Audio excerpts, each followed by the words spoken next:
Radio صدائے حریت جموں و کشمیر آپ سے مخاطب ہے محمد طارق اپڈیٹس کے ساتھ۔ مقبوضہ کشمیر میں بھارتی لاک ڈاؤن کو آج پورے 200 روز مکمل ہو گئے ہیں۔ اس لاک ڈاؤن نے جہاں کشمیری عوام کی زندگیوں کو بری طرح متاثر کیا ہے، وہیں 80 لاکھ کشمیری اپنے گھروں میں محصور اور مواصلاتی پابندیوں کے باعث کشمیری دنیا سے کٹے ہوئے، جبکہ تعلیمی اور سائنسی اداروں میں تحقیقی عمل ٹھپ ہے۔ فسطائی مودی نے گزشتہ برس 5 اگست کو مقبوضہ جموں و کشمیر کا خصوصی درجہ ختم کر کے کشمیری عوام کو شدید مالی اور معاشی پابندیوں سے دوچار کیا ہے، جس کے نتیجے میں لاکھوں کشمیری بے روزگار اور یوں مقبوضہ کشمیر میں ایک بدترین انسانی المیہ جنم لے چکا ہے۔ اب ہما پلوامہ میں صفاق فوج نے گھروں میں گھس کر مکینوں کو تشدد کا نشانہ بنایا ہے، جسے اسد اللہ وگے اور غلام نبی وگے شدید زخمی ہو گئے ہیں۔ بھارتی ریاست کرناٹک میں غداری کے مقدمے میں گرفتار 3 کشمیری طلبہ پر ہندو انتہا پسندوں نے پولیس کی موجودگی میں حملہ کر کے انہیں تشدد کا نشانہ بنایا ہے۔ پی ڈی پی کے ایک اور رہنما پیر منصور پر پبلک سیفٹی ایکٹ عائد کر کے اسے بند کر دیا گیا ہے۔ گزشتہ روز بھجوکل ترال میں شہید کیے گئے نوجوانوں کو آبائی علاقوں میں سپرد خاک کیا گیا ہے۔ اس موقع پر بھارت کے خلاف اور اسلام و آزادی کے حق میں نعرے بلند کیے گئے ہیں۔ 2 امریکی اراکین کانگریس ایمی بیرا اور جارج ہولڈنگ نے مقبوضہ کشمیر کی موجودہ صورتحال پر تشویش کا اظہار کرتے ہوئے مودی حکومت پر تمام کشمیری نظر بندوں کی فوری رہائی پر زور دیا ہے۔ اقوام متحدہ کے سیکرٹری جنرل اینٹونیو گوتریس نے شہریت ترمیمی بل سے مسلمانوں کی اکثریت سمیت 20 لاکھ افراد کے بے وطن ہونے کے خدشے پر تشویش کا اظہار کیا ہے۔ مذہبی آزادی سے متعلق امریکہ کے عالمی کمیشن نے نئی رپورٹ جاری کرتے ہوئے کہا ہے کہ بھارت میں شہریت کے ترمیمی قانون کو بی جے پی کے بڑھتے ہوئے ہندوتوا نظریے کے تناظر میں سمجھنے کی ضرورت ہے۔ رپورٹ میں اس پوری صورتحال کو مسلمانوں کے لیے خطرناک قرار دیا گیا ہے۔ اپڈیٹس ختم ہوئے۔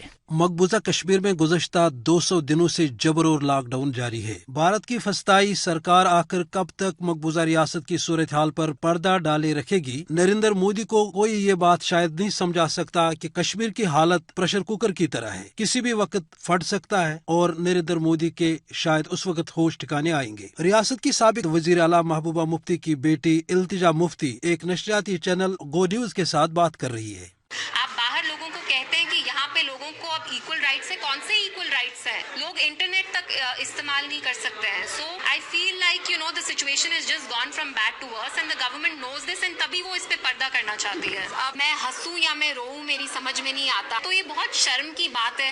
جو پولیس ایک ڈوسیئر نہیں بنا سکتی، جو گورنمنٹ ایک ڈوسیئر نہیں بنا سکتی، وہ جموں کشمیر میں وکاس کیا لائے گی؟ I can only guess what's going to happen, but ابھی وہاں پریشر کوکر ٹائپ سچویشن ہو رہی ہے کہ آپ نے سارا بند کر کے رکھا ہے، بٹ یو سی جیسے پریشر کوکر پھٹتا ہے، نو بڈی نوز کہ کشمیر میں ٹریگر پوائنٹ کیا ہوگا۔ ابھی گیلانی صاحب کے ہیلتھ کے بارے میں رومرز چل رہے ہیں، so the government needs to admit کہ جو انہوں نے کیا ہے وہ بہت غلط کیا ہے، اینڈ ان کے ریپرکشنز وہ بالکل فیس ہی نہیں کرنا چاہتے۔ انہوں نے ڈی مانیٹائزیشن کی طرح آرٹیکل 370 ایبروگیٹ کر دیا اور اب ان کو سمجھ میں ہی نہیں آ رہا ہے how do we deal with the fall out.